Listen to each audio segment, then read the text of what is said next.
It'll start to become easier for people across the country to see a GP. Our effective bulk billing incentives will apply to every patient, not just children, not just card holders, but every single Medicare card holder, and it's already having an impact, Speaker. I can tell the House that the My Health GP clinic at Top Ryde Shopping Centre will switch from a $35 gap fee to a fully bulk billed Medicare practice from 1 November. These things happen not because of the Liberals or Nationals, but because of Labor, because we created Medicare, we protected Medicare, and will always strengthen it. Yeah. In accordance with Standing Order 43, the time for members' statements has concluded, and I call the Acting Prime Minister.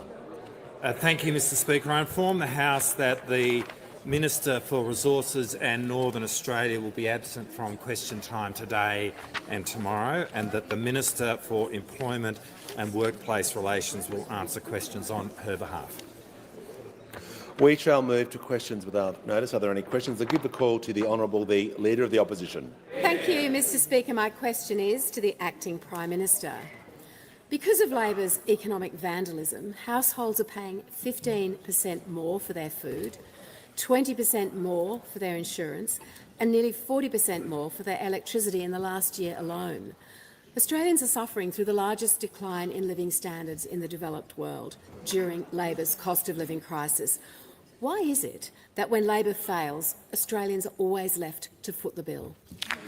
Call to the Acting Prime Minister. Well, I thank the member for her question. When we became the government in May of 2022, and from that moment onwards, all of our focus has been on putting in place policies which ease cost of living pressures. Yeah. Be it more affordable childcare, be it getting wages going, be it tax cuts, be it cheaper medicines. All of this has been aimed at helping households manage their budgets. Now, what today's figures demonstrate is that Australian households are still under pressure, and we understand that the work is never done, which is why we will continue to pursue cost of living measures. But it is worth noting that even the headline inflation rate today is about half of the headline inflation rate that we inherited when we came to office. And indeed, the core inflation rate today means that for 3 successive quarters, the core inflation rate has been within the Reserve Bank band. And that is in no small part due to the way in which we have been managing in a prudent way the Commonwealth budget. Annual spending growth under our government over the last 3 years has averaged at about 1.2%. When those opposite were in government, the average increase in annual spending was around 4.1%. They doubled debt before the pandemic, and they left us with $1 trillion of debt with absolutely nothing to show for it. And it's because we have been able to turn 2 Liberal deficits into 2 Labor surpluses that we've saved in the last financial year $188 billion on the nation's debt, which in turn means that we will be paying $60 billion less over a decade in terms of interest payments. But let's be absolutely clear. At the last election, those opposite went to the election promising higher taxes, bigger deficit and bigger debt. And that's not us saying it, that's the PBO. Order. Heaven knows what Robert Menzies would make of this lot, because their signature policy was a $600 billion state-owned power plant, and the architect of it they have promoted to being the shadow treasurer. They are now big government, big taxing, big spending people now, and that's before the member of Canning gets his hands on it, when we'll be seeing tariffs jacked up. They'll close the door and then look at what happens to inflation. Order. The member for Goldstein, the member for Durack. Order. The member for Durack, the member for Goldstein and the member for Wright were in full flight during that answer. You may be sitting a fair way away, but I can hear every single word. got good hearing today. When the House comes to order, the member for Gippsland is warned. When I'm settling the House, it's not the time to interject. Give the call to the member for Banks. Thank you, Mr Speaker. My question is to the Acting Prime Minister. How will the Albanese Labor government's historic investment in Medicare from the 1st of November deliver more bulk billing for Australians and assist with the cost of living? Why is this so important after a decade of cuts and neglect? Call to the Acting Prime Minister. Well, I thank the member for his question. On this Saturday, the 1st of November, Labor's bulk billing practice incentive program begins. This is an $8.5 billion commitment, which will lead to 9 out of 10 GP consults being bulk billed. Over the next 4 years, we will see around 4,800 GP clinics become bulk billing practices. That represents more than 30 in each of our electorates. And I can tell you that as of the beginning of this week, in my electorate, 13 practices, almost half the required number, have already expressed an interest before the program has started. Now, this will restore every dollar to Medicare that the Liberals cut.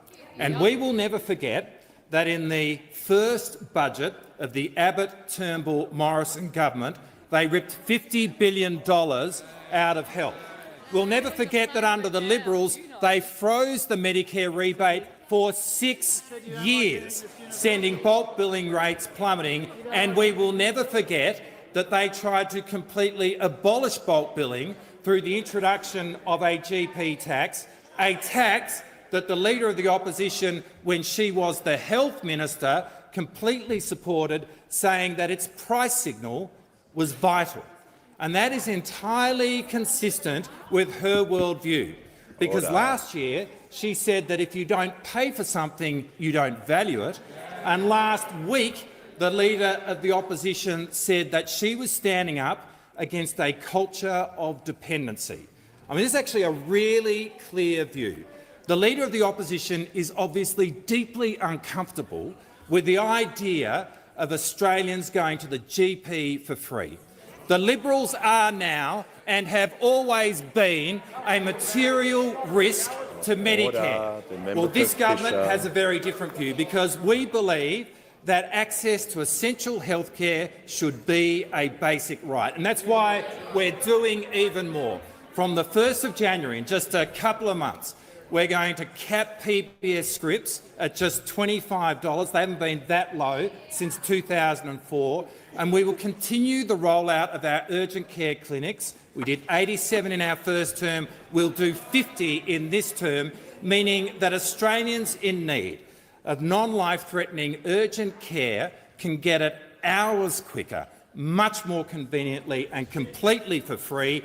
Our government will defend public health, and we will advance public health very much in the interests of every Australian.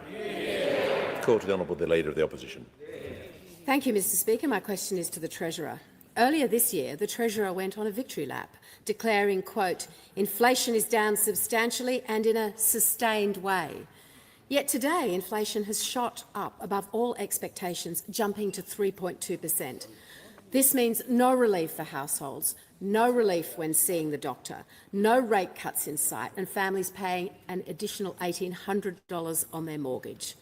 With Australians suffering through the largest decline in living standards in the developed world, why is it when Labor fails, Australians always foot the bill? Call to the Treasurer. Well, Mr Speaker, if the opposition leader really cared about cost of living pressures, she wouldn't have just gone to an election promising to increase taxes on every single tax-paying Australian worker, Mr Speaker. If they cared about cost of living pressures, they wouldn't oppose our efforts to provide responsible cost of living relief, Mr Speaker. And I can hear the member for Hume chirping away over there, Mr Speaker. I'm pleased and relieved to learn that he's still here. But I remind him, Mr Speaker, that he's the one that took to the election a policy for higher taxes, bigger deficits and more debt. It was in his costings document, Mr Speaker. Now, when it comes to the inflation numbers today, These inflation numbers do reflect a situation that I've described on a number of occasions, acknowledged on a number of occasions, and I describe it this way, Mr Speaker. Even with the very substantial and very sustained progress that we've made together on inflation, even with the progress that we've made on real wages, even with the progress we've made in the economy more broadly, a lot of Australians are still under pressure. I've acknowledged that. And that's reflected in the numbers today, Mr Speaker, as well. In these numbers today, as the Deputy Prime Minister said a moment ago, inflation is higher than we'd like, but it is around half what we inherited from those opposite. And so if those opposite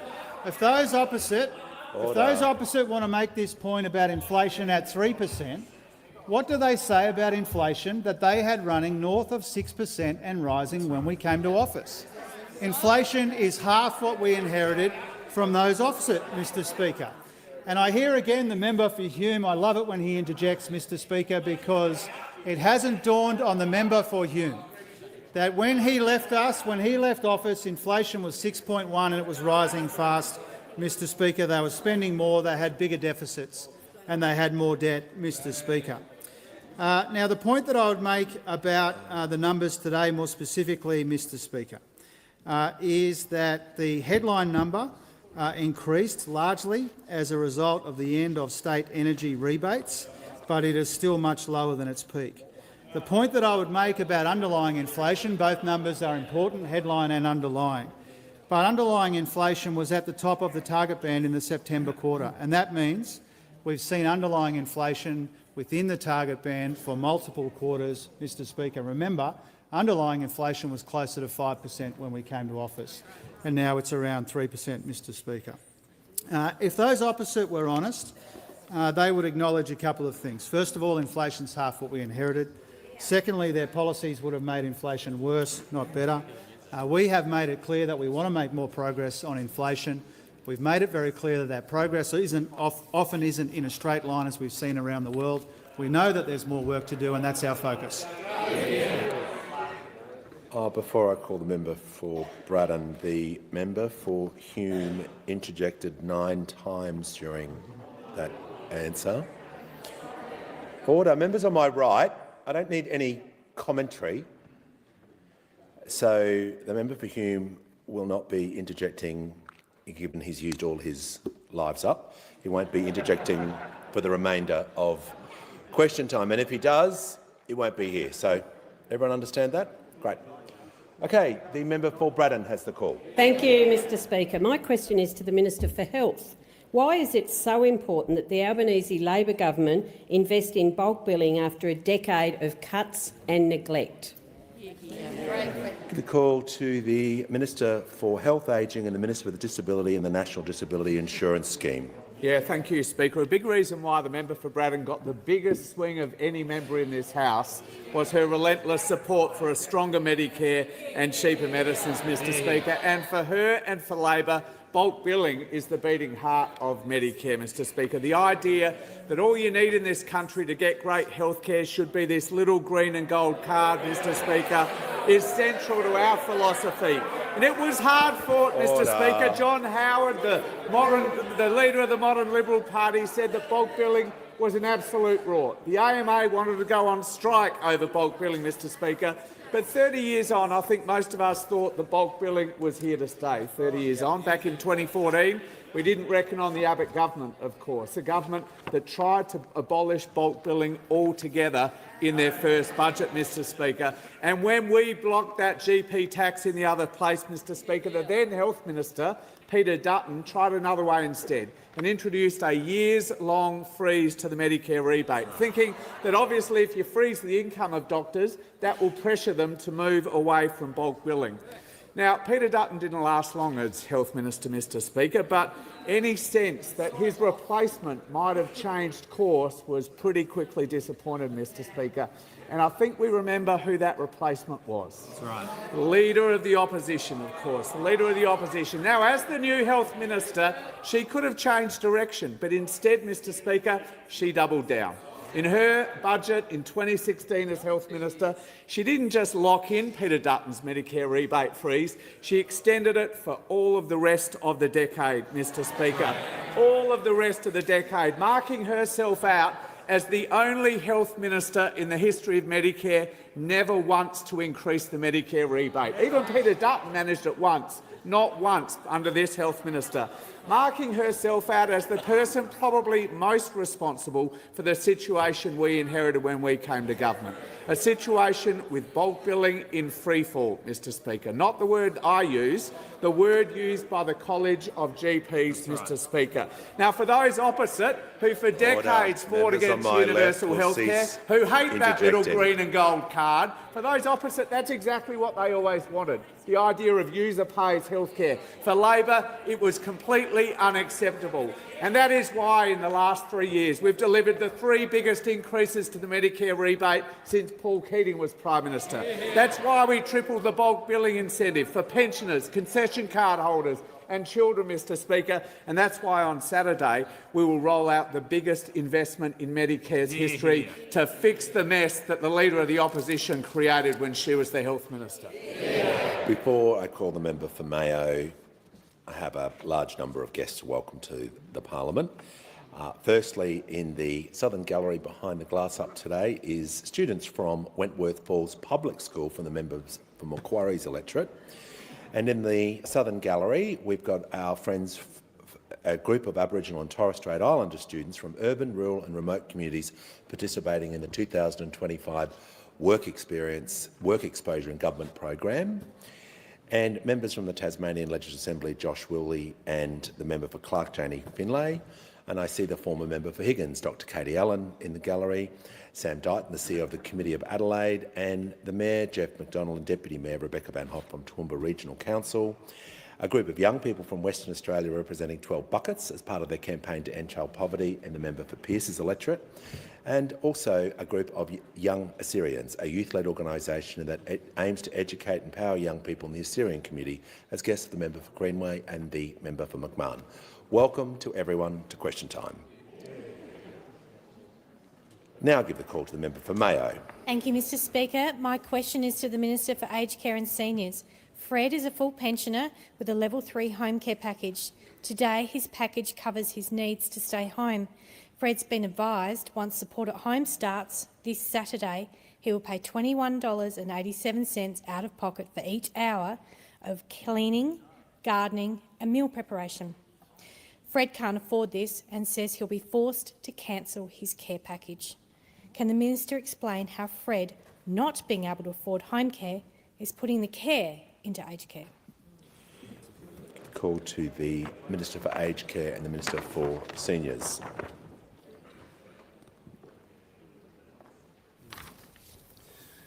Thank you, Mr Speaker, and I thank the member for her question, and I acknowledge her genuine interest in ensuring that every older person in her community can access safe, dignified and high-quality aged care services. I'm not familiar with the particular circumstances of Fred, but we'll be happy to take advice after question time from the member and follow up on his personal circumstances. However, I can provide some more general information to the member and to the House about co-contributions and means testing, to which the member's question pertains. The Albanese Labor government's once-in-a-generation aged care reforms are focused on ensuring that we have an equitable and sustainable aged care system that delivers the care that every older person across our country needs and deserves. The new funding model is designed to make our aged care system more sustainable and to encourage investment in new facilities. These are both important parts of our plan to support the growing needs of an ageing population. In the next 40 years, the number of Australians aged over 65 is expected to more than double, while those 85 or older will more than triple. We worked closely with those opposite to seek a bipartisan approach to aged care sector sustainability. The new Aged Care Act, which starts this weekend, legislates a new funding model which was developed in response to expert advice from the Aged Care Task Force. Under the new model, people who can contribute to their care will, while people who are less well off will receive extra support. These changes are about ensuring that the government can afford to continue as the primary funder of the aged care system. Importantly, the government will continue to cover the full cost of clinical care for all residential and in-home care. A key feature of Support at Home is the services list, which outlines services that can be accessed under the program. And the department engaged with a range of aged care stakeholders to test and refine the Support at Home service list to ensure it recognises the needs of older people in the context of the broader universal health system, including Medicare. Now, there are protections in place so that people aren't worse off. A person who is in residential aged care when the new laws come in will remain under the current means testing arrangements unless they choose to opt into the new system. And with Support at Home, the in-home care program, the no worse off principle applies. So anyone who was in the system before 12th of September 2024 will have their contributions grandfathered. Older people having difficulty paying their co-contributions will be able to apply for very substantial hardship assistance through Services Australia, and a lifetime contribution cap will apply for everybody. Mr Speaker, our goal is to make sure that every older person across Australia can access the safe, dignified and high-quality care that they need and deserve. Give the call to the member for Chisholm. Thank you so much, Speaker. My question is to the Treasurer. What does the latest data tell us about the progress we have made together on the economy, and how does that compare to other approaches? The member for Goldstein, interjecting on, I think I made this pretty clear yesterday, interjecting during a question is highly disorderly. You'll leave the chamber under 94A. The same rules will apply all the time, every day. It's not going to change. So don't interject on a question and you can stay. If you interject on a question, you won't be here. One more time. All right, the Treasurer has the call. Thank you, Speaker, and thanks to the wonderful member for Chisholm for her question, but also for the way that she represents her community here in this place in the parliament, Mr Speaker. As I said a moment ago, Mr Speaker, when it comes to the inflation data that we received a short time ago, we acknowledge that even with the very substantial and sustained progress that we've made in the fight against inflation and on real wages, and with interest rates coming down 3 times this year, we know that a lot of Australians are still under pressure, and this is borne out in the figures today, Mr Speaker. But it's also true that since we came to office, inflation has halved, and that reflects our efforts to do as much as we responsibly can to help with the cost of living, to get the budget in much better condition than we inherited from those opposite. Now, we've made good progress when it comes to a number of the most important indicators in our economy, but we do acknowledge that people are still under pressure, and we see that in the numbers today, Mr Speaker. Now, it's not uncommon around the world to see this progress on inflation, for that progress not to be in a straight line. We've seen inflation go up in every major advanced economy in their most recent data, except for the UK, where it's much higher than it is here already, Mr Speaker. And so that's an important factor as well, Mr Speaker. Now, when it comes to the points that those opposite have made through the course of this question time, we know that they're divided, we know that they're divisive, we know they're in disarray, but they are also dishonest when it comes to inflation, Mr Speaker. Because if they were honest about inflation, they would admit inflation was 6.1% and rising when we came to office. It's now half that.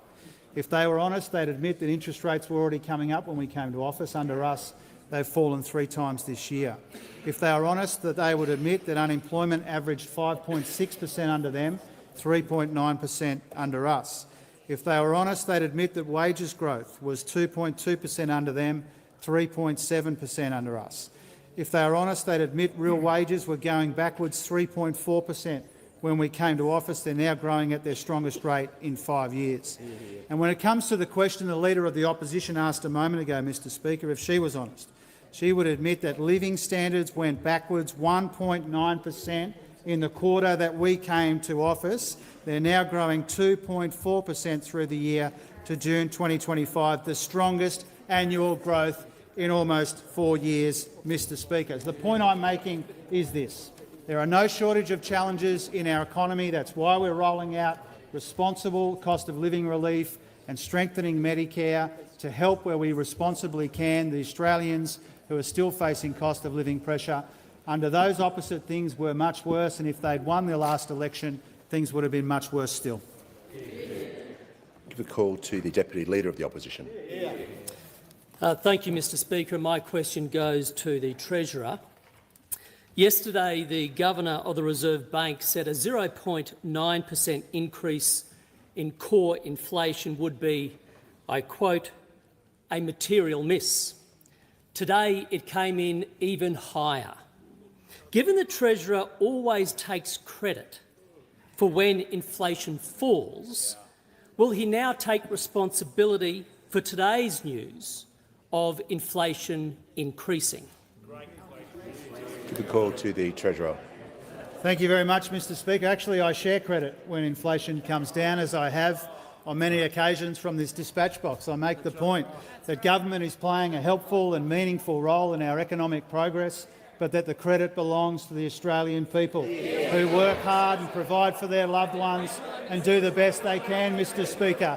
So if he's going to get a very rare question, Mr Speaker, he may as well get it right and quote me accurately. I always share credit when things go well in our economy. And I take responsibility. I take responsibility for working through the challenges as they present themselves in our economy, Mr Speaker. I take responsibility for the fact that this cabinet and this government has cleaned up much of the mess that those opposite left us in the budget.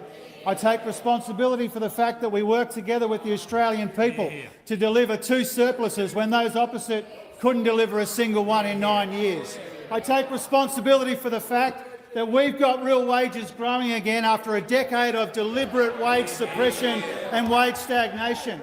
We take responsibility for the fact that living standards are recovering after they were falling sharply under those opposite, Mr Speaker. We take responsibility to work through the challenges in our economy, whether those challenges are inflation or business investment or more work that we need to do when it comes to the sustainability of the budget, Mr Speaker. Now, if the Shadow Treasurer wants to ask me about the comments of the Reserve Bank Governor, then the Shadow Treasurer should acknowledge that this is what the Reserve Bank Governor has said. We have got relatively low debt compared to the other countries, relatively low debt to GDP ratios. We've had a couple of surpluses, and the most recent deficit, in fact, is quite small as well, Mr Speaker. And the last time that the Reserve Bank looked at their forecast for public demand, which is government spending largely, they revised down their forecasts in the near term. So if the Shadow Treasurer is going to get a rare outing at the dispatch box, he should quote the Reserve Bank Governor the right way.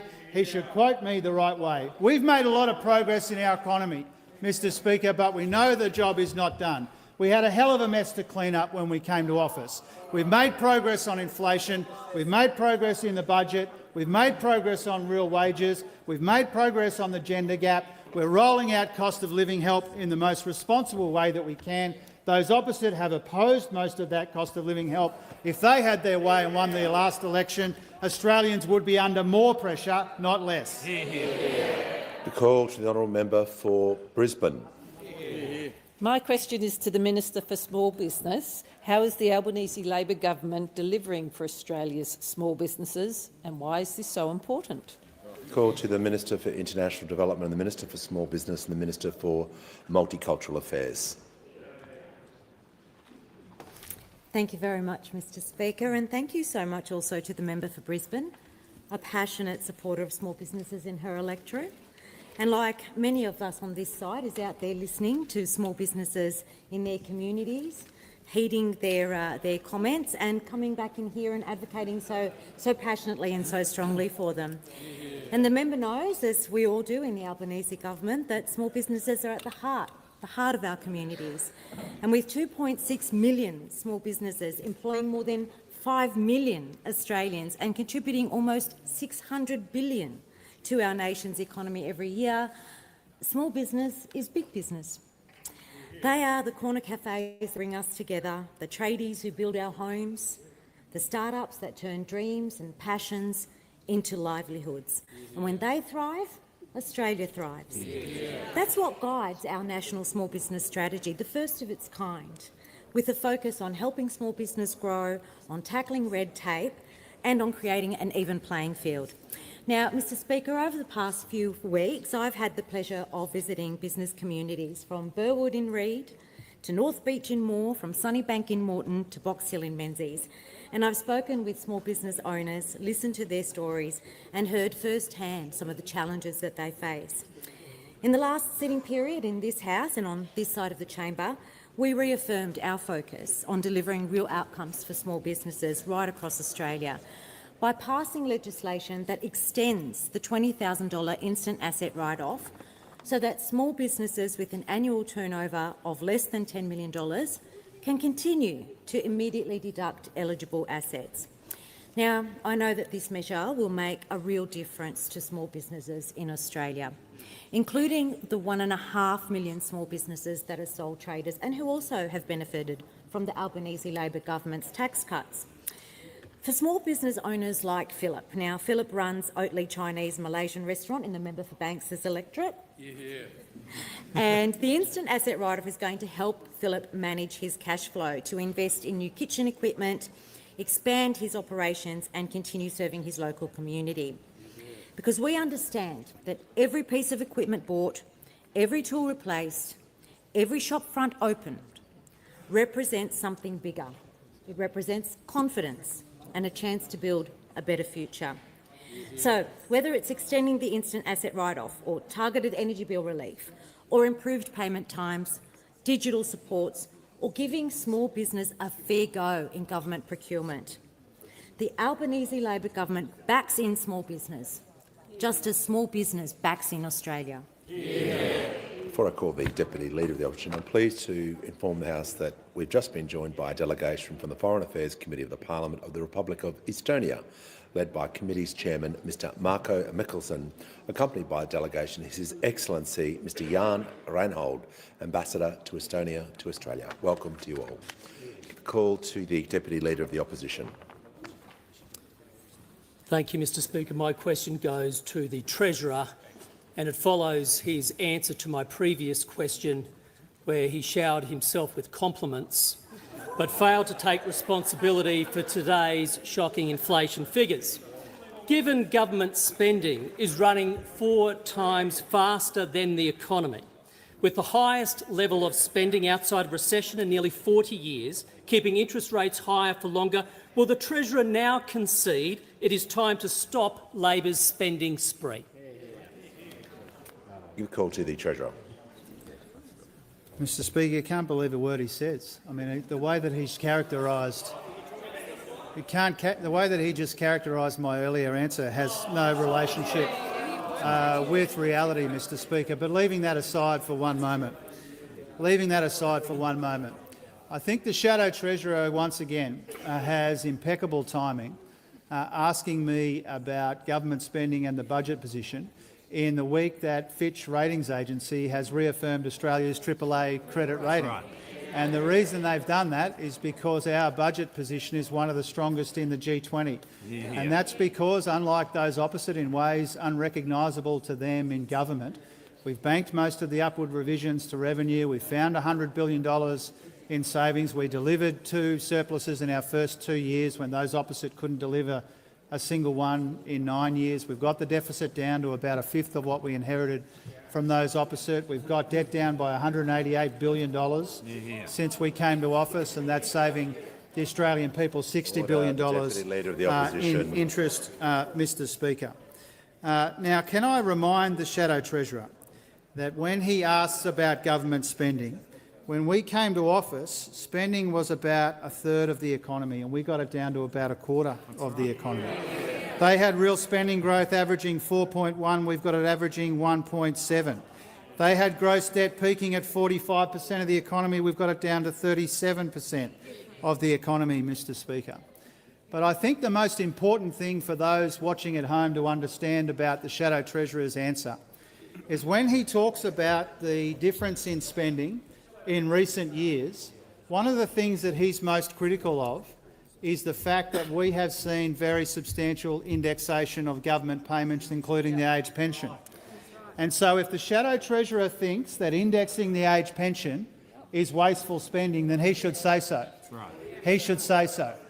And it reminds me, Mr Speaker, as well, that when it comes to the opposition leader's comments, in the week where we are investing massive amounts of money to improve bulk billing in our communities, the opposition leader has said that she doesn't support universal entitlements. The most important universal entitlement in our society and our communities is Medicare, and the opposition leader doesn't support it. She makes that clear. So, Mr Speaker, when those opposite talk about spending restraint, what they mean is coming after pensions again, like they did in 2014. They mean come after Medicare again, like they did in 2014. The opposition leader even plagiarised Joe Hockey's lifters and leaners speech, which didn't go real well for him before the 2014 budget. We'll continue to manage the budget responsibly. Interest rates have come down 3 times this year already. Inflation's half what we inherited. We'll stack up our record against yours any day. Give the call to the honourable member for Cunningham. How is the Albanese government and the Australian Federal Police helping to keep Australian children safe? Call to the Leader of the House. Thanks very much, Mr Speaker, and I thank the member for Cunningham for raising an important and tough issue. Today at the National Press Club, Australian Federal Police Commissioner Chrissy Barrett announced the formation of Task Force Pompolid. The purpose of this task force is to deal with a form of exploitation and sadism that we all wish we didn't have to be aware of. This is effectively because of an online network where the perpetrators are principally young boys and young men from Western English-speaking backgrounds, and the victims are overwhelmingly young girls who've had a history of low self-esteem, mental health disorders, histories of self-harm, eating disorders and other attributes that might lead them to seek connection online. The method has been that victims are pressured initially into providing compromising or sensitive information or images. Once the images have been provided, they are then blackmailed into escalating acts of violence targeted at themselves, at their siblings, sometimes at strangers, sometimes at pets. In establishing the task force, the Federal Police are bringing together officers from their cyber, counter-terrorism, from their intelligence division and also from the Australian Centre for Countering Child Exploitation. And I do want to pay tribute to the officers who work in that particular division in Brisbane, and in particular pay tribute to Peter Dutton as a former Minister for Home Affairs in seeing that established.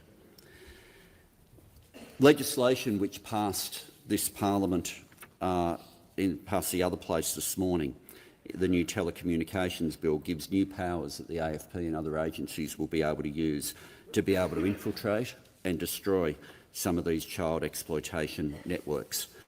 In terms of the scale, when you consider that we have largely not spoken about this to date, since July of 2023, the Federal Police has received just over 100 reports of sadistic online exploitation. These reports have been received, some from our international law enforcement partners, some from the United States Centre and some from members of the public. It's resulted in 9 international and 3 domestic arrests. While the Australian Federal Police are doing their work with the task force, parents and children will often ask, what can they do? The 4 pieces of advice from the Australian Federal Police are these: stop the chat, take screenshots, especially of the offender's username, report and block the account, screenshot your own account information as well. And of course, all this information and the capacity to report is at the Australian Centre to Counter Child Exploitation's website, accce.gov.au. The best thing that anyone can do, no matter whether they're involved or they know a friend who is to tell someone about it. Tell someone it is not your fault. While the Commissioner mentioned today that it has always taken a village to raise a child, sometimes it takes a country to protect them. And those people who are feeling threatened or exploited by these networks need to know that the Federal Police are there with them, protecting them. The government is there, the entire parliament is there, and the Australian people stand together with the work of the Australian Federal Police. With indulgence, the Leader of the Opposition. Speaker, can I associate the opposition with those remarks and say how much we appreciate the work of those in the agencies you mentioned, Minister, in Task Force Argus, and indeed in every police station across this country that has to deal with hideous and heinous acts against children. Can I also express my very deep concern at the explosion of internet child sexual abuse in this country? In the time that I have been in the parliament, I have been overwhelmed. Law enforcement has been overwhelmed. We want to work constructively and very positively to do whatever we can to stamp this out. Give the call to the honourable member for Lyne. Thank you, Mr Speaker. My question is to the Minister representing the Minister for Industry and Innovation. Yesterday, the Minister for Industry said he would exhaust every opportunity to save Tomago. Minister, James Strong, a local manufacturing business in my electorate, has seen their energy bills rise by over 70% over the past 4 years, an increase of around $800,000. Why won't the Albanese Labor government exhaust every opportunity to listen to Aussie manufacturers like James Strong and scrap their failed energy policies? Call to the Minister for Defence Industry, the Minister for Pacific Island Affairs and the Minister representing the Minister for Industry and Innovation. I thank the member for her question, and we are absolutely committed to listening and acting for Australian manufacturers. Every day we get up and fight to support manufacturers, and that's what we're doing right now, fighting to keep Tomago open. Unlike those opposite, we don't cheer when manufacturers go overseas. We don't say you shouldn't be despondent when an aluminium smelter closes down, like the Liberal Party did in 2014. We're fighting very hard to support manufacturers every day, and that includes driving strong energy policies. Unlike those opposite, who had 23 failed energy policies, we're intent on speeding up the rollout of the cheapest form of new power, which is renewable energy, backed up by peaking gas, backed up by batteries, backed up by pumped hydro. And I'll note the statements from Tomago's owner, Rio Tinto, that it was the lack of availability of renewable energy that was driving some of their decisions. That stands in stark contrast to the experience of the Boyne Island smelter that has secured, through their own actions and the actions of the Commonwealth Government and state governments of both persuasions, power purchasing agreements that cover 80% of their power, and that's coming from renewable energy, which is locking in their future. Tomago was unable to secure that so far, and that's why we're working really hard with them to find solutions. But let's be frank about this. We're dealing with this because of 10 years of inaction from those opposite. 10 years of inaction. And don't take my word for it. Take the word from Rio's CEO, who said in 2019, Order. and I quote, The member for Lyne will cease Australia interrupting. lacks internationally competitive energy prices which undermine the viability of these assets. That's what they said in 2019 when they were experiencing 23 failed energy policies of those opposite. We're getting on with a job. We're fighting hard to get energy prices down, unlike those who cheer when manufacturers go overseas, who had 23 policies around energy, who are intent on fighting climate wars instead of getting on the job of supporting manufacturers. I'll never be lectured on support for manufacturers from the party of Joe Hockey, from the party who cheered when Toyota left, who cheered when General Motors left. We will fight for manufacturers every single day. Order. The member for Wannon on a point of order. It just goes to relevant, Speaker. He wasn't asked about the opposition. He was asked about what you're doing to save those jobs. Has the minister completed his answer? Has the minister completed his answer? Okay. Order. Order. Just the member for Cowper will just cease and desist. Okay. When the House comes to order, we'll hear from the honourable member for Blair. Thank you, Speaker. My question is to the Minister for Employment and Workplace Relations. How is the Albanese government ensuring working Australians are paid what they're entitled to, including superannuation? Call to the Minister for Employment, the Minister for Workplace Relations. Well, thank you, Speaker, and I'd like to thank the member for Blair for that question and for his advocacy for working people in his community. Of course, the Albanese Labor government has delivered significant improvements to our workplace laws to protect the entitlements of working Aussies, including their superannuation entitlements. We've already delivered important laws that protect Australian workers' pay by criminalising intentional wage theft. As part of our commitment to protect workers' entitlements, we've amended the Fair Work Act to make superannuation a clear workplace right. Our amendment means that workers can pursue unpaid wages and unpaid super at the same time, making it easier for workers to get what they are owed. Now, for too long, workers have had to undergo separate processes to get their entitlements, and we have fixed that. Now, recognising superannuation has a critical role in supporting workers in retirement is what our government has done. We are now paying superannuation on government-paid parental leave. And of course, on the 1st of July, our government has increased the superannuation guarantee to 12%. This improves the economic security of thousands of families in Australia. And of course, we are continuing to safeguard entitlements of Aussie workers through our payday super legislation, ensuring that their super is paid at the same time as their wages. Now, our payday super changes will ensure that super is paid earlier and more regularly into super accounts, giving people better oversight and bigger balances at retirement. Too many workers are not paid their superannuation that they're owed. We know that unpaid superannuation has a profound impact on workers' retirement savings. In fact, the most recent financial year data shows that almost $5.2 billion in unpaid super that is out there that should have gone to workers. And of course, by having better oversight, which our legislation will do, will ensure workers can check that they're getting paid the entitlements that they are owed. But payday super also means that workers are retiring with more because deposits are being made in a timely manner and more frequently.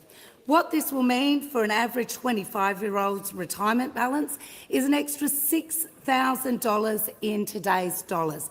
This is a real boost to their retirement savings. It is Labor that created superannuation. We believe in it, and that's why we will always strengthen the system to make sure it's equitable, sustainable and delivers to Australian workers. Give the call to the honourable member for Fowler. Thank you, Speaker. My question is to the Minister for Education. Before the election, the Albanese government promised a Western Sydney University campus at Fairfield Connect. Can the Minister confirm what courses and degrees are actually being offered there for the southwest residents of that area, including my electorate of Fowler? And can the Minister confirm that there are no plans to cut funding or close the campus at any time? Thank you. Give the call to the Minister for Education. Well, thanks very much, Mr Speaker, and can I thank the member for Fowler for her question. That university study hub at Fairfield is very important because what it does is it brings university closer to where people in our community live and make it easier for people to go to university and get an education. And when that hub expands in a couple of weeks' time, it'll mean that you'll be able to study for almost any degree at almost any university across the country. It's one of about 69 university study hubs that are either established now or will be established over the next few months across the country. We've doubling the number in the bush and in the regions, but for the first time ever establishing these hubs in the outer suburbs of our big cities. Fairfield is an example of that, but one will be established in Liverpool in your electorate in the first week of December as well. And we do that for a reason, because, as you know, as many members know, I grew up in your electorate, one of the best parts of the country, went to school there, went to high school there. I'm the first person in my family to finish high school, to finish Year 10. A lot of people that I went to school with, I'm sure the same is true for you. I know the same is true for my friend Chris Bowen, who's over here as well. is that for a lot of people that we grew up with, university seemed like it was somewhere else, for someone else. And this invisible barrier that stopped a lot of people from going to university. We've got to break down that barrier. And this is all about doing that, making sure that more people can go to university, or if they're going to university in the city, that they can study closer to home. And so that's what that is about. I'm very, very proud that we're doing that, but not just that. The reforms that I'll implement into the parliament next year are about making sure that we provide more funding for more people from communities like ours to get to university and to succeed when they get there. That involves investing in a demand-driven system for young people from disadvantaged backgrounds.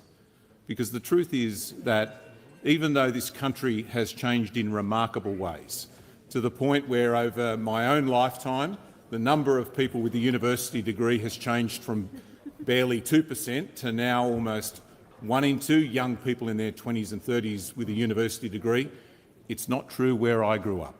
And it's not true in many of the communities in Western Sydney, and I want to change that. And that's what the reforms that I'll introduce next year are about, a demand-driven system to provide more support for more people from our communities to go to university, and needs-based funding to support them while they're at university, to get the degree, to transform their lives, because a good education changes the lives of people in our community, and a good education system will change this nation. Call to the honourable member for Whitlam. Thank you, Mr Speaker. My question is to the Minister for Aged Care and Seniors. With the new Aged Care Act coming into effect this Saturday, how is the Albanese Labor government supporting older Australians and the sector to prepare for these historic reforms? Why are these reforms necessary? Give the call to the Minister for Aged Care and Seniors. Thank you, Mr Speaker. I thank the member for Whitlam for her question, and I acknowledge her profound contribution to our care economy before she joined this parliament. And I had a great time with her and the member for Cunningham when we visited older people in the Illawarra recently. In just a few short days, Australia will take a once-in-a-generation step forward in our care of older people. On Saturday, the Albanese Labor government's new Aged Care Act comes into effect, delivering safer, fairer care for hundreds of thousands of older Australians. Now, we came to government determined to fix a system that had been left to crumble, a system the Royal Commission found unacceptable and unsustainable, and said of those opposite, and I quote, "Their main consideration was the minimum commitment they could get away with." On Saturday, we'll deliver the next step in the transformative change Australians have been waiting for. This is a reform built carefully, designed alongside those it serves: older people and their families, workers, providers and experts. Planned, tested and communicated so that older people don't have their care interrupted. From support at home to strengthened residential standards, our changes will make sure that older Australians can get the right care in the right place at the right time, helping them live their later years with the dignity and the joy that they deserve. It means more people can stay in their homes for longer, with the support, equipment and modifications that they need to live independently. And it means safer residential care with stronger standards, clearer obligations and more accountability. Mr Speaker, every older person on a home care package has been written to directly. Providers have had months of support and guidance about the changes coming this weekend. We've held webinars, town halls and workshops across the country to make sure that people have the information they need, and we're continuing that outreach every single day. Mr Speaker, we're ready to deliver this reform, but it's not the end of the journey. There's more to do. We'll make sure we're keeping pace with demand so that older Australians can get the care they need for generations to come. We'll be ambitious about supporting people who need more intensive care than traditional aged care can provide. And we'll keep working with the sector to get the settings right for older people, for workers and for a sustainable system into the future. Mr Speaker, we are on the eve of generational reform. On Saturday, Australia will have a better aged care system, one built on safety, on dignity and respect, and designed to meet the needs of generations to come. Hear, hear. Give the call to the member for Gippsland. Thank you, Speaker. To the Minister for Veterans Affairs. The New South Wales RSL has given evidence to the Senate inquiry into Labor's Defence Honours Bill, saying it is disgraceful, and I quote, "This bill will be completely detrimental to not only their physical health and mental health, it will also devalue their service." Minister, you know this bill strips away rights from veterans and ADF personnel who have delivered the freedoms we enjoy in our nation today. Will the government finally admit it has made a mistake and just bin this disgraceful bill? Call to the Minister for Veterans Affairs and the Minister for Defence Personnel. Thank you, Speaker, and I thank the member for his question because it provides me with a great opportunity to provide him and the House with some clarifications on the matters that he has raised. And I'm grateful for that opportunity because I've seen over the course of the last few days his blood pressure really rise, his anxiety level really rise, which might be of concern for members of our House about the member for Gippsland. But what I'm more concerned with, Mr Speaker, is the way in which he has conducted his opposition. The Minister doesn't work that way. Member for Gippsland has asked a question. The Minister's answering. We've got to respect each other here. So no more interjections from Member Gippsland. I can hear you, trust me, and I'll give the call to the Minister now to answer and return to the question. Thank you, Mr Speaker. What's concerned me is the way in which the member for Gippsland has engaged in debate on this bill, creating anxiety and uncertainty and unclarity across the veteran community in respect to what this legislation is about. What I've encountered as a Minister for Veterans Affairs is concerns that have been raised by the Defence Honours and Awards Tribunal about the difficulty that it has confronted over many years, over different chairpersons of that tribunal, of dealing with long historical cases in front of it and making sure that it is able to remain relevant in the work that it does to ensure that our veterans and our serving personnel can have decisions made by Defence properly reviewed.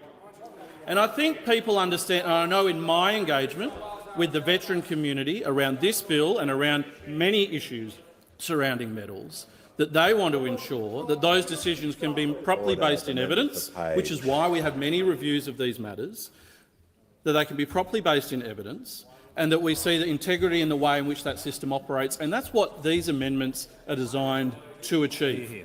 What is particularly troubling, though, is the way in which the member opposite, the Shadow Minister for Veterans Affairs, who, given he is a former Minister for Veterans Affairs and Defence personnel, should know better, is the way in which he has tried to suggest that these amendments would remove the capacity to be able to award honours to serving persons. The member for Wannan's pushing it here. The Minister was asked a direct question about the legislation. He's talking about the legislation. He's talking about the criticism of the legislation. It's going to be very difficult. I think everyone here has heard what the Minister is saying for you to raise a point of order on relevance. So we just can't have people jumping up and taking points because you don't like the answer. Was the member for Wannon on a point of order. Relevance. The question was about the comments by the New South Wales RSL. No, the member for Wannon, you've got to stop doing this. The question was about evidence given to the Senate committee about the bill. So the minister's talking about the bill. Listen carefully. He's talking about the bill. He's talking about the components of the bill. I'm making notes about what he's saying. So that's an abuse of the standing orders, and you continually do it. If he was talking about another bill, if he was talking about another piece of legislation, well, he wouldn't be relevant. But when you're talking about the question that you're asked, the standing orders are written in such a way, I don't want this to continue. So that's the last time you're going to take a frivolous point of order. So the minister is being absolutely relevant, and I want to make sure he's continued not about the opposition, about the bill. The minister has the call. One of the concerns that's been raised about the bill, Mr Speaker, has been to suggest that people who have been awarded honours previously, with the changes that we have made, would not have been able to be awarded those honours, and the person so often cited has been Teddy Sheehan. And the thing that needs to be remembered, especially by those opposite, Teddy Sheehan was a very deserved awardee of the Victoria Cross for Australia.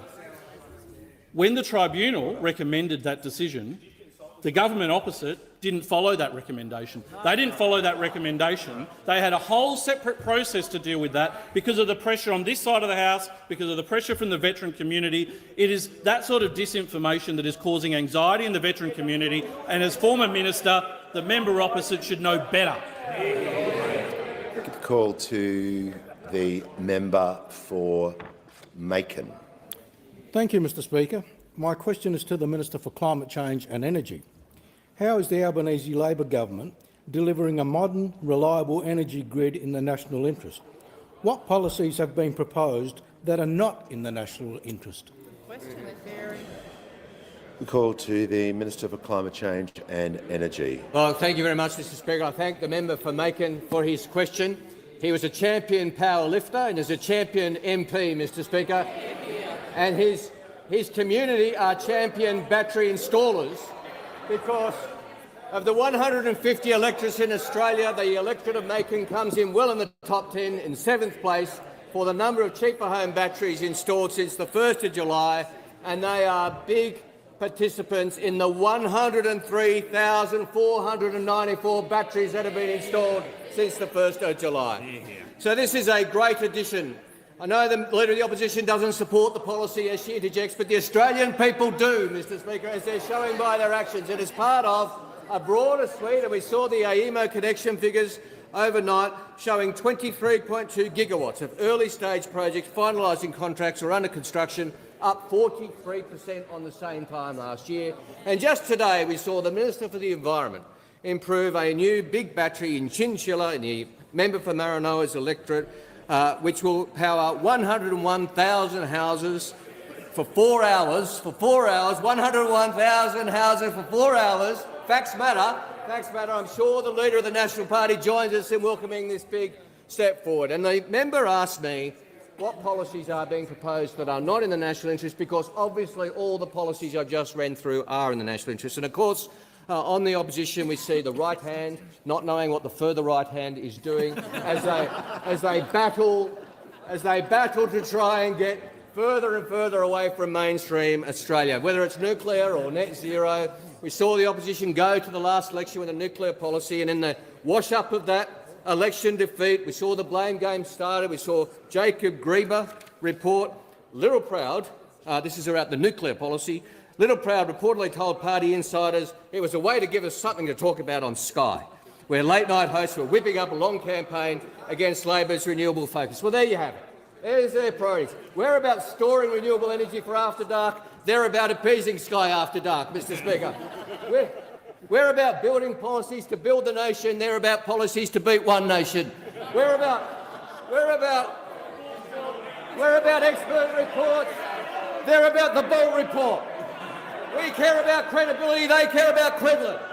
This is the difference, Mr Speaker, between our approach and their approach. This is why mainstream Australia sees them increasingly out of touch with the challenges and opportunities of our economy, why they weren't trusted in May and why they're not trusted now, because they have spent the time since the election showing that they are even more out of touch now than they were in May. I'll give the call to the member for Kooyong. Thank you, Speaker. My question is for the Treasurer.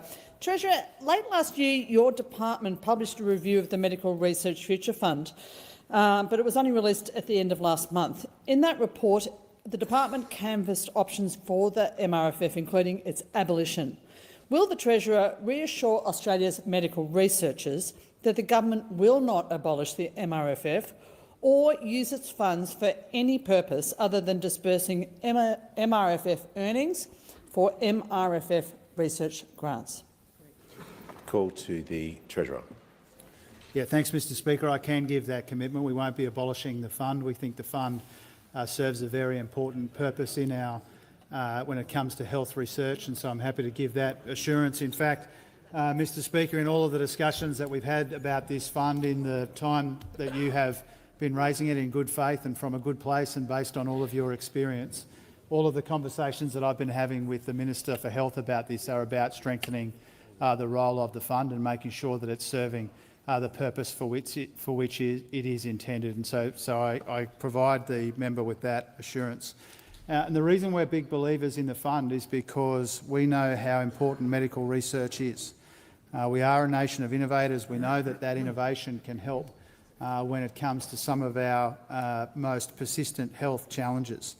And I'm proud, I'm sure the government is proud, the Cabinet is proud that in our 24-25 budget we had that $6.5 billion 10-year investment plan supported by the Medical Research Future Fund. And I want to pay tribute here to the Minister for Health and his colleagues in the health team for the work that he does in making sure that the fund is doing the job for which it is intended.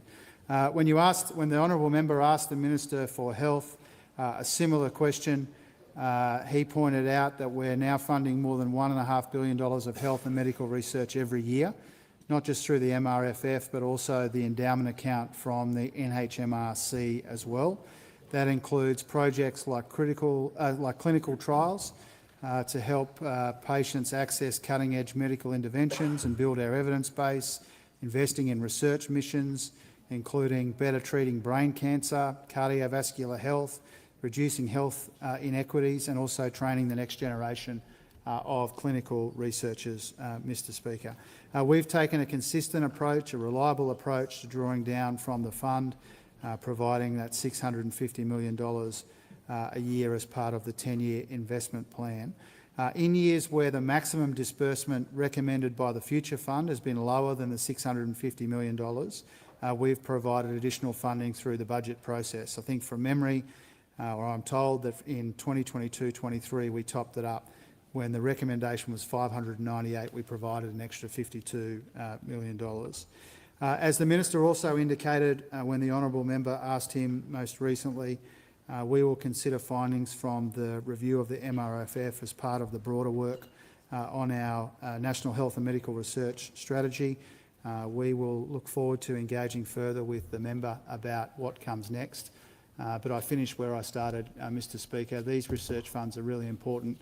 We believe in them, the important role that health and medical research plays in our community, in our economy, and most particularly when it comes to the health of Australians. And the position that we take following that review will reflect that. The Treasurer's time is concluded. The call to the member for Tangney. Thank you, Mr Speaker. My question is to the Minister for Veteran Affairs. How is the Albanese Labor government delivering for Australians veterans and their families? Give the call to the and are there any risk to their support? Thank you.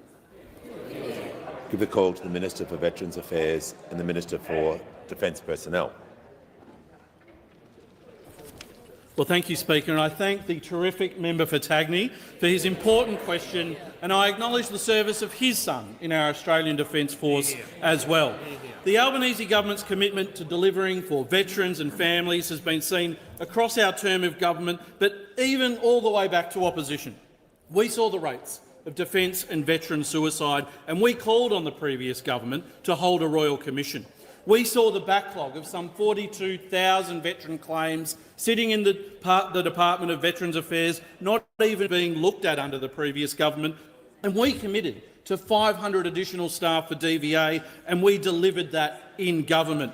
We received the interim report then of the Royal Commission only months after coming into government in 2022, and we delivered a response from government in September of 2022. We took action on all of the recommendations in that report. We delivered proper resourcing to the Department of Veterans Affairs, making it the best funded it has been in 3 decades. We cleared the backlog of claims early so veterans and families could get access to the services and supports that they deserve and that they need. We oversaw an increase in funding going to veteran services and compensation of some $15 billion. Meanwhile, the opposition wanted to cut the extra staff that we had added to support our veterans. We passed the Vets Act, simplifying and harmonising 3 complex pieces of legislation supporting our veterans to create one simpler scheme. That was the biggest change to veterans legislation in a century. We received the final report of the Royal Commission in September of 2024.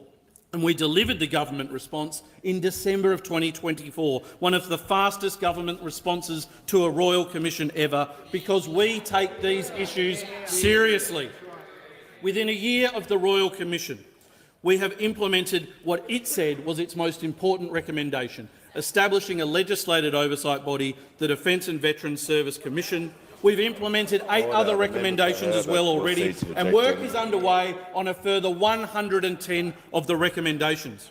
We're also rolling out Veterans and Families Hubs across the country and delivering the Veterans Employment Program.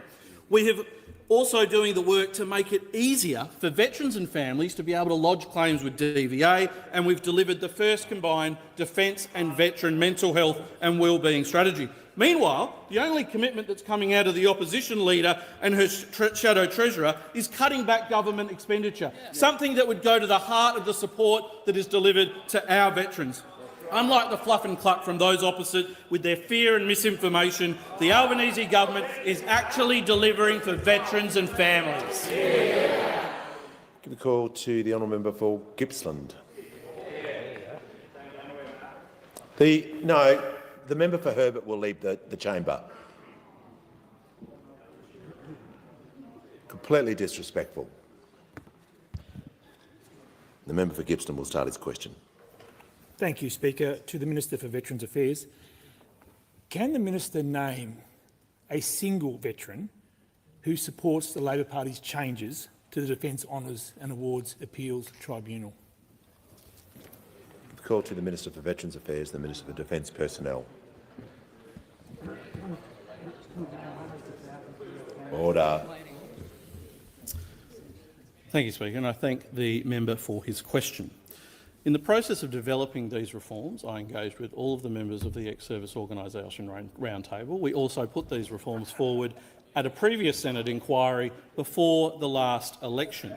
I have engaged with many ex-service organisations around these issues. I'm not going to go into chapter and verse of every individual conversation I have just to satisfy your ego. If you don't want to engage collaboratively with the government around these important reforms. Order. Has the minister concluded his answer? Has the minister concluded his answer? No.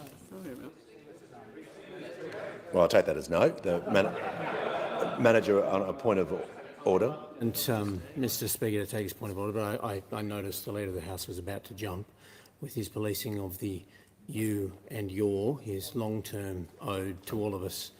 The minister has used several you and yours in his response, and I know the Leader of the House has a very significant concern about that language. It would assist the House greatly if the minister would follow the standing orders and direct all comments through the chair. The manager is correct. And I thank the member for raising it. As I said before, I've had lengthy engagement in respect of this bill that will make sure that we have a tribunal that is modern, that is able to look after the concerns of our veterans, and to make sure that the tribunal is able to consider relevant evidence that is easily available to it. That's why we have these reforms. There is a committee considering these reforms right now in the Senate, and I look forward to engaging with the opposition and all members on how we can deliver important reform to modernise the work of the tribunal. And thank you. Order. When the House comes to order, we'll hear from the member for Macarthur. Thank you, Mr. Speaker. My question is to the Minister for Health. After a decade of cuts and neglect, how will Australian doctors and patients be better off thanks to the Albanese Labor government's investment in Medicare? Call to the Minister for Health and Ageing, the Minister for Disability and the National Disability Insurance Scheme. Thank you, Speaker. Speaker, the member for Macarthur opened his medical practice on the 1st of February 1984, the day that Medicare started. He has truly lived and breathed Medicare, Mr. Speaker, and relentlessly urged us to do everything we can to clean up the mess that was left by those opposite. He knows the biggest mess was the situation around bulk billing, Mr. Speaker, and we are turning that around by changing the indexation of Medicare rebates formula. We've delivered the biggest increases to the Medicare rebate since Paul Keating was the Prime Minister, Mr Speaker. By tripling the bulk billing incentive for Australia's pensioners, concession card holders and kids, we've delivered millions of additional free visits to the doctor and turned bulk billing around for those Australians, getting it back up to 92%, Mr Speaker. But the member knows that for those Australians who don't have a concession card, the bulk billing rate has been continuing to slide. And that is why this Saturday, Mr Speaker, we will roll out the biggest investment in the history of Medicare to turn that around, to extend bulk billing incentives for the first time ever to every single Australian, to extend an incentive payment, an additional payment to general practices and their doctors if they choose to bulk bill every patient all of the time, Mr Speaker. Now, that's obviously going to be great for patients, Mr Speaker, but it's also going to be good for doctors. 2 years ago, a full-time, fully bulk billing GP in our cities would have been earning about $280,000. Next week, that GP will be earning $415,000, a $135,000 increase. And it's even bigger in rural towns because they get bigger incentives, Mr Speaker. That same GP in a rural town will be earning $490,000 after they pay their practice costs, Mr Speaker. Now, already 1,000 clinics have told us they're charging gap fees this week and they'll move to full bulk billing next week, Mr Speaker.